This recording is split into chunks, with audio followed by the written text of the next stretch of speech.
Ya, salam Patunggilan. Selamat pagi. Shalom Aleihim. Apa kabar? Saya harap seluruh warga GKJB dalam keadaan sehat, bahagia, dan sukacita. Sapa pagi hari ini, hari Senin itu dengan judul Kepedulian atas Kehidupan Bangsa. Mari saudara, sebelum kita masuk dalam renungan hari ini, kita berdoa yuk. Tuhan Allah di dalam Yesus, tolonglah saya untuk dapat menyampaikan firman ini dengan baik dan benar. Dalam nama kuasa Tuhan Yesus saya berdoa. Amin. Bacaan firman Tuhan diambil dari Yeremia pasal yang ke-29 ayat yang ke-7.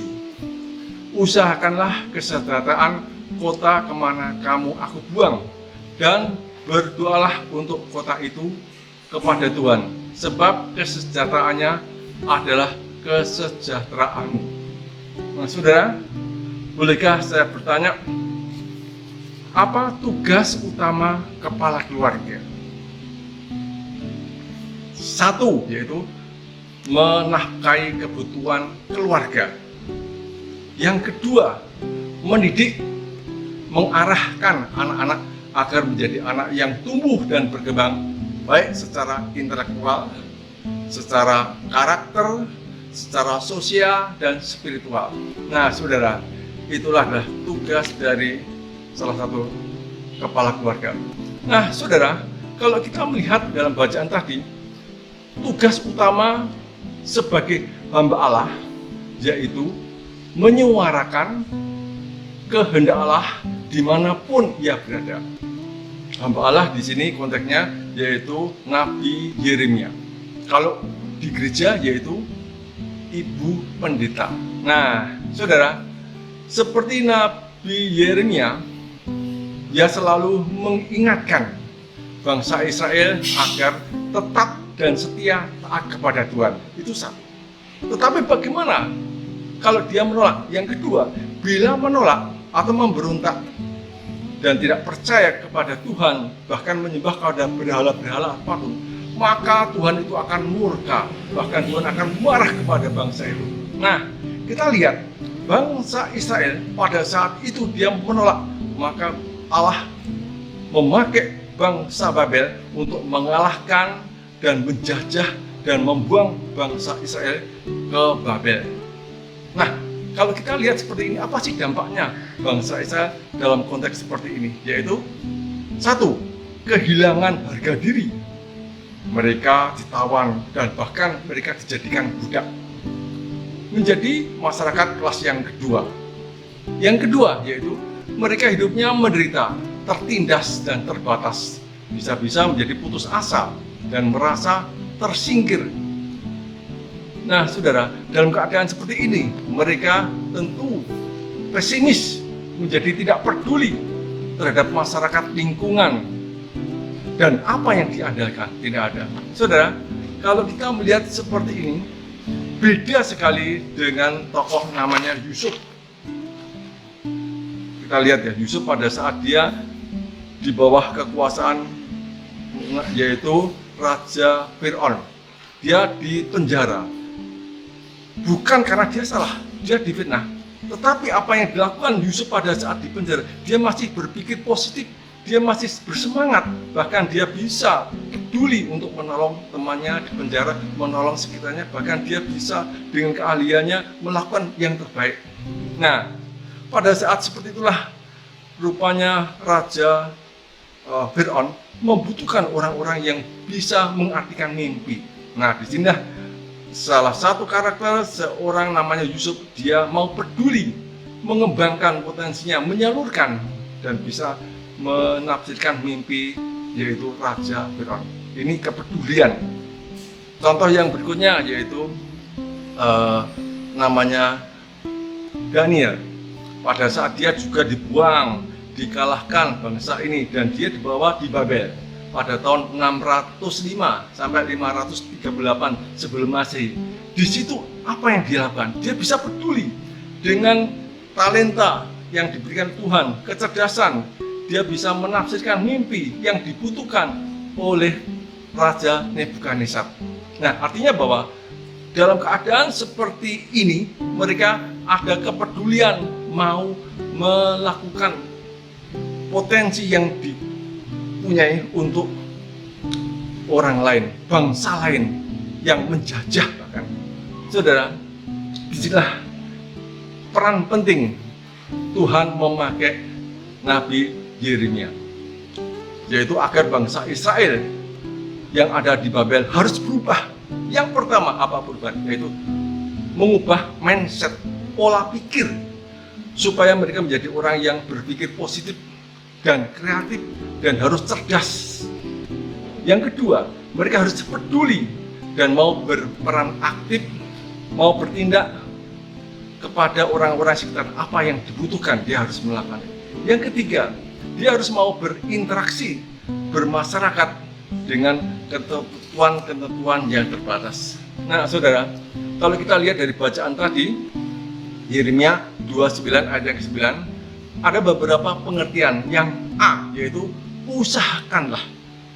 Artinya itu kesadaran untuk memperjuangkan dengan niat, dengan tekad yang serius, sehingga terjadi perubahan yang lebih baik dan benar dan semaksimal. Nah, ini nampaknya bahwa bangsa Israel yang pada situ harus usahakanlah, ayo, Tuhan mengendak. Artinya bahwa kalau dia melakukan sesuatu yang biasa-biasa saja, pada saat dia harus berusaha, artinya dia harus lebih semaksimal. Biasanya 4, dia harus melakukan 8 atau 9. Nah, itu usahakanlah. Jadi ada segi-segi perjuangan dan niat yang baik. Yang berikutnya, B, yaitu kata kesejahteraan. Itu berhubungan dengan suasana batin, damai, tentram, aman, kecukupan dalam segala kebutuhan, supaya bangsa itu bisa menjadi bangsa yang sejahtera. Bagaimana? Mereka harus memikirkan.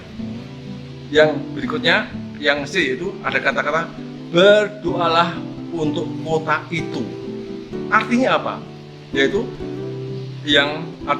mengembalikan keyakinan orang-orang Israel supaya hanya berharap saja kepada Tuhan yang berkuasa, bukan kepada Allah-Allah, ilah-ilah lain. Nah, itu tujuannya supaya mengembalikan kesadaran. Ayo kembali.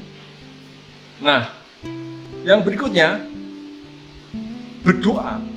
Mereka harus berdoa dengan tulus, dengan ikhlas, agar dapat mengubah apa yang tidak mungkin itu bisa menjadi mungkin. Nah, itu doa. Itu ada hubungan relasi secara batin bangsa ini supaya kepada Tuhan, bukan kepada berhala, patung-patung lainnya. Nah, yang berikutnya ada kata kota itu. Kalau saya lihat dari kota itu tidak disebutkan kota yang mana. Tidak disebutkan. Ini berarti bahwa kota tersebut itu menjadi pusat yang penduduknya berperan penting untuk membawa perubahan. Kota mana itu? Oh, berarti penduduknya adalah orang-orang yang punya berpotensi membawa suatu perubahan. Saudara yang dikasihi oleh Tuhan Yesus, dari bacaan tadi ini, apa sih relevansinya renungan ini bagi kita? Apa yang dapat kita lakukan dengan kepedulian kita kepada bangsa Indonesia? Itu yang pertama. Apa kira-kira ya? Nah, itu banyak sekali cara-caranya untuk kepedulian kita kepada bangsa. Yaitu kalau kita sebagai siswa, sebagai pelajar, sebagai mahasiswa, ya belajarlah yang rajin dan tekun supaya berprestasi, menyenangkan orang tua, membawa harum bangsa. Kalau dia berprestasi bisa beasiswa ke luar negeri. Nah, bagaimana kalau itu Anda dan sebagai pekerja? Ya, bekerjalah yang semaksimal mungkin, yang baik, yang berprestasi, sehingga Anda bisa diangkat menjadi tokoh-tokoh masyarakat, menjadi wakil, menjadi direktur. Ya, jadi artinya kita harus berani mempraktekkan dengan karakter Kristen, karakter iman Kristen yang baik, dengan jujur, tanggung jawab, dan peduli terhadap sesama, dan mau melakukan pekerjaan dengan tekun serta optimis dan kreatif. Saudara yang dikasihi Tuhan Yesus, apapun pekerjaan, hobi, dan motivasi yang positif bisa berkontribusi untuk perkembangan bangsa Indonesia. Apapun, kalau itu positif, olahraga pun, menanam tanaman atau memelihara ikan, itu bisa untuk mengkontribusikan kepada nama bangsa Indonesia. Nah, apa yang dapat kita lakukan untuk ambil bagian peduli dan dalam pertumbuhan jemaat gereja GKJ? Anda dan saya sebagai warga jemaat GKJ, apa yang dapat kita lakukan? Apa yang dapat kita pedulikan? Ambil bagian. Apakah dalam segi dana? Nah, tentu jemaat kita memerlukan dana. Persembahkanlah yang terbaik dengan tulus dan ikhlas. Anda bisa memakai tenaga Anda, tangan kita, tenaga Anda ikut melakukan yang terbaik, mungkin kerja bakti atau ikut motong-motong. Nah, saya pernah melihat Pak Prapto Adi itu dulu, nah itu dengan tenaga, pikiran, dengan segenap. Atau yang Anda mempunyai keaktifan kegiatan bergereja. Gereja merupakan wadah persekutuan yang baik. Mari kita lakukan persekutuan itu sehingga jemaat kita menjadi jemaat yang aktif, satu sama lain saling menggerakkan, saling menyinggol. Ayo kita aktif. Nah, saudara, keaktifan 1-2 orang dengan sungguh-sungguh itu akan membawa dampak yang positif bagi perkembangan jemaat kita. Apalagi kalau semuanya, saudara, gereja dapat tumbuh dan berkembang dari dukungan dan keaktifan yang positif dari jemaat dan juga karya Roh Kudus. Jadi janganlah kita mengharapkan apa yang dapat saya peroleh dari gereja, tetapi apa yang dapat saya lakukan untuk gereja, untuk jemaat, untuk Tuhan. Amin. Mari saudara, kita tutup renungan ini dengan berdoa. Tuhan Allah dalam Yesus Kristus, saya bersyukur melalui renungan ini kita ditanamkan untuk memperduli, untuk melakukan tenaga pikiran untuk perubahan bangsa Indonesia, untuk perubahan jemaat GKJW semakin menjadi gereja yang aktif dan dinamis dalam melakukan kehidupan sehari-hari. Saya yakin Tuhan Yesus senantiasa menanamkan benih-benih kepedulian kepada kita sebagai orang yang setia pada Engkau. Tuhan, demikian kami mendoakan untuk panitia HRP dari tim wilayah tertentu 4, mohon Engkau mampukanlah mereka untuk dapat bekerja, melakukan yang terbaik.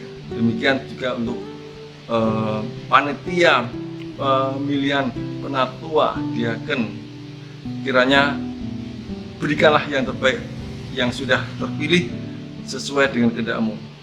Demikian juga Tuhan, kehidupan kami sebagai jemaat-Mu di gereja GKJW, mampukanlah satu sama lain untuk aktif dan dinamis sehingga jemaat ini menjadi gerakan warga yang bertumbuh karena Roh Kudus tertanam dalam diri kami.